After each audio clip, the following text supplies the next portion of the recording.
हाँ तो मेरे प्यारे बच्चों, आपके अपने चैनल विकास गुरु मैथमेटिक्स एनालिसिस में तो ग्राफ से रिलेटेड एक और बेहतरीन क्वेश्चन लेकर आए हैं और इस तरह की प्रॉब्लम को हम कैसे ग्राफ पे रिप्रेजेंट करेंगे इस वीडियो में जानेंगे।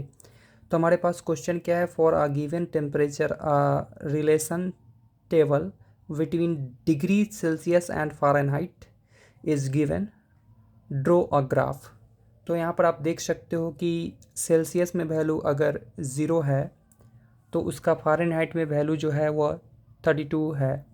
सेल्सियस में अगर 5 है तो यह 41 है। सेल्सियस में 10 है तो फ़ारेनहाइट में 50 है।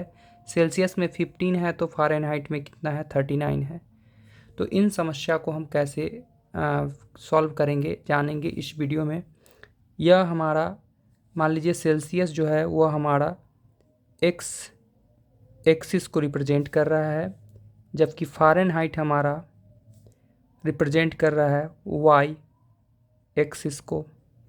तो इस प्रॉब्लम को सॉल्व करने में थोड़ा हम लोग को कठिनाई होगा। क्यों कठिनाई होगा तो इस पे विचार करते हैं।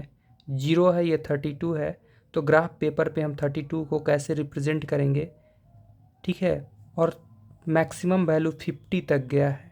मैक्सिमम वैल्यू आप देख सकते हो, सॉरी क्वेश्चन में 59 है, मिस्टेक कर दिया हमने। मैक्सिमम वैल्यू 59 तक गया है।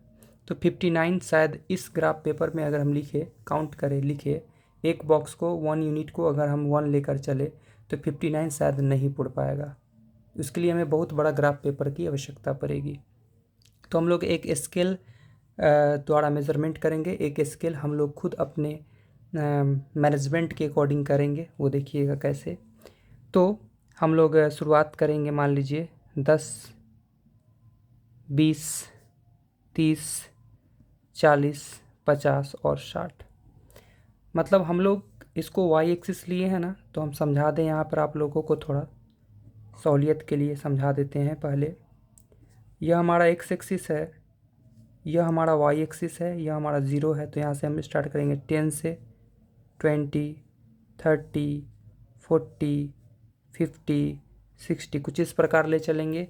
और इसको कैसे ले चलेंगे देख सकते हो। 5 क्या है, 5, 10, 15, क्लियर होगा। तो इस प्रकार से ग्राफ करना बहुत आसान हो जाएगा। तो इसी मेथड का यूज करेंगे।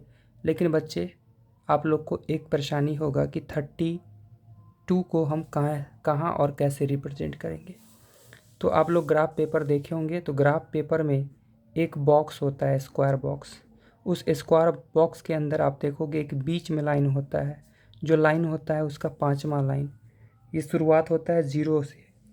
इसके बाद इसके बीच में बहुत सारे लाइन होते हैं, बहुत सारे, कहने का मतलब 4 लाइन होते हैं। 5वां लाइन ये होता है, फिर 6ठा लाइन, 7वां लाइन, 8वां, 9वां और एक 10वां लाइन होता है। तो इस प्रकार से होता है। तो देखिए ये 5वां लाइन है। अगर हम लोग इसको 5 से रिप्रेजेंट करेंगे तो इसके जस्ट वाले को किससे रिप्रेजेंट करेंगे, 6 से। यानी हम लोग एक बॉक्स में एक लाइन को 1 से, दूसरे लाइन को 2 से, तीसरे लाइन को 3 से, चौथे लाइन को 4 से, पाँचवें लाइन को 5, 6, 7, 8, 9 एंड 10 इस तरह से रिप्रेजेंट करेंगे। तो हमें बहुत सारा सुविधा होगा इस ग्राफ को ड्रॉ करने में। तो यहाँ पर आप देख सकते हो ये ग्राफ पेपर में बड़ा बड़ा स्क्वायर है और इस स्क्वायर के बीच में आप देखोगे मात्र 5 ही लाइन मिलेगा। 1, 2, 3, 4 एंड 5, ठीक है। तो इसमें हम 2 बॉक्स का मतलब लेंगे, क्या है, 1 यूनिट है। 2 बॉक्स का मतलब क्या लेंगे, 1 यूनिट है। आप लोग को वीडियो में अंत तक बने रहना पड़ेगा, तब जाकर आप इस तरह के क्वेश्चन का सॉल्यूशन 100% सीख पाओगे, ठीक है। कि कैसे हम इसको रिप्रेजेंट करेंगे। तो वाई एक्सिस के लिए आप देख सकते हो 1, 2, 3, 4, 5, 6 यानी कि हम लोग लेंगे, क्या बोले थे, 2 बॉक्स लेंगे, यानी कि 12 बॉक्स लेंगे। लेकिन आपके पास अगर ऐसा ग्राफ पेपर होगा तो ऐसे ग्राफ पेपर में आप देखोगे महीन लाइन है, पतला पतला लाइन है, और इन लाइन के बीच में आप देखोगे तो आप लोग को 10 लाइन मिलेगा। 10 यानी कि 9 लाइन मिलेगा। 10वां लाइन ये होगा, ठीक है, क्लियर होगा। बीच वाला लाइन 5वां लाइन होता है, उसके बाद 6ठा, 7वां, 8वां और 9वां, और ये लाइन मोटा वाला है 10वां लाइन, ठीक है। ग्राफ पेपर आप नज़दीक से देख सकते हो, हम दिखा दे रहे हैं। अब आप देखिएगा, यहाँ ध्यान से देखिएगा, काउंट करवाएंगे हम आप लोगों को। ये मान लीजिए 0, उसके बाद 1, 2, 3, 4, 5 हो गया ना, 6, 7, 8, 9 एंड 10 समझ गए होंगे। तो इस तरह से हम लोग इसको डबल बॉक्स को लेंगे, क्या चीज़, डबल बॉक्स को क्या लेंगे हम, 1 यूनिट, कितना लेंगे, 1 यूनिट, ठीक है। तो यह लाइन खींचने के क्रम में वीडियो को पॉज किए थे, देखिएगा हर सेकेंड बॉक्स के बाद हमने मेज़रमेंट किया है, नीचे में भी वही काम किया है, क्यों, ताकि आपका फिगर बोल्ड दिखे, आप समझ सको। तो चलिए इसको हम जूम करके दिखाते हैं नज़दीक करके, ठीक है, और थोड़ा जूम कर देते हैं ताकि आप लोगों को समझने में थोड़ा सुविधा हो, ठीक है। तो देखिएगा अब हम लोग देखेंगे यहाँ पर हमारा ये जो है वह किसको बता रहा है, डिग्री सेल्सियस को, यह हमारा बता रहा है डिग्री फ़ारेनहाइट को, डिग्री फ़ारेनहाइट को। अगर हम लोग सेल्सियस में वैल्यू 0 लेते हैं तो फ़ारेनहाइट में 32 आता है, तो कैसे काउंट करेंगे 32, आप लोग ध्यान से देखिएगा, हम कुल ऐसा लगता है कि आप लोग ज़रूर सीख पाओगे इस चीज़ को। अब आप देखोगे इसके बीच वाला लाइन को, तो हम एक पतला सा चीज़ से हम बताने की कोशिश करते हैं।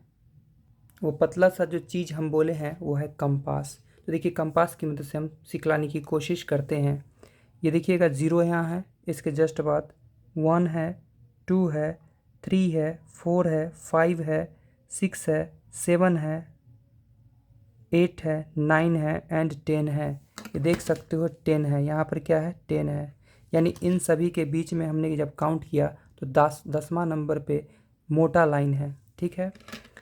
ठीक इसी प्रकार अगर हम लोग को इस ग्राफ के अकॉर्डिंग हमें 32 रिप्रेजेंट करना था, क्वेश्चन में गिवन था, हम लोगों को जो एक कोऑर्डिनेट जो लाना है, मान लीजिए उसका नाम ए देते हैं, वो लाना था हमें, आप लोग को यहाँ नहीं दिख रहा होगा, चलिए ठीक है, एक कोऑर्डिनेट जो था, तो थोड़ा हम जूम आउट कर देते हैं इसे, ठीक है, जूम आउट कर दिए हैं। अब आप देखिएगा एक जो कोऑर्डिनेट हमारा आना था, क्वेश्चन में जो गिवन होगा, आपके पास क्वेश्चन होगा, उसको एन मान लेते हैं, जो कि 0,32 है। बी जो है हमारा वह है 5,41। सी जो हमारा है वह 10,50 है, यह माने हम ए बी सी। और डी जो हमारा है 15,59 है, 15,59 है। तो देख सकते हो एक्स गया 0 पे तो y गया है 32 पे। तो 32 हम अभी काउंटिंग करना आप लोग को बता दिए थे, इन दोनों के बीच में 10 लाइन है, 10वां लाइन पे ये है, यानी इन दोनों के बीच में कितने लाइन होंगे, 9वां लाइन के बाद ये 10वां लाइन है। 32 आपका कहाँ होगा, तो देखिए 30, इसका 31, ये 32 है आपका, यही पॉइंट जो है वह 32 है, जिसका नाम हमने क्या बोला, ए रखा है, 0,32। समझ गए होंगे बात को। चलिए दूसरा जो है हमारा बी, जिसमें एक्स एक्सिस जो है, एक्स एक्सिस जो है हमारा 5 है, तो वाई एक्सिस 41 गया है। 41 आप देख सकते हो 40 के जस्ट एक ऊपर वाला पॉइंट, ये हमारा क्या हो गया, 41 हो गया, जिसका नाम देते हैं बी, और इसको देते हैं हम लोग क्या चीज़, 5,41। क्लियर होगा। अब आते हैं हम लोग 10,50। तो 10 पे 50 कहाँ है, सिंपल सा बात है, आप लोग को दिख ही रहा होगा, ये है 50, तो इसको देते हैं हम लोग 10,50, जिसका नाम हमने रखा है सी, ठीक है। डी देख सकते हो 15,59, तो 50 ये है, और 59 हमारा क्या है, 60 से जस्ट एक नीचे वाला पॉइंट है, जिसका नाम हमने डी रखा है, जो कि 15,59 है, 59 है। और इसके लिए हमें ग्राफ ड्रॉ करना था, तो स्केल लेकर के हम ये सभी पॉइंट को ज्वाइन करा के देखते हैं क्या एक स्ट्रेट लाइन बन रहा है या नहीं। तो आप देख पाओगे बिल्कुल यह एक स्ट्रेट लाइन फॉर्म्ड कर रहा है, बिल्कुल यह एक स्ट्रेट लाइन फॉर्म कर रहा है, यानी जो हमने ग्राफ जो बनाया था वो बिल्कुल सही था। तो उम्मीद करते हैं आप लोगों को इस ग्राफ का जो सॉल्यूशन था, सॉल्यूशन का पोर्शन था, और ग्राफ को मेरा समझाने का जो तरीका था वो पसंद आया होगा, और आप समझे भी होंगे।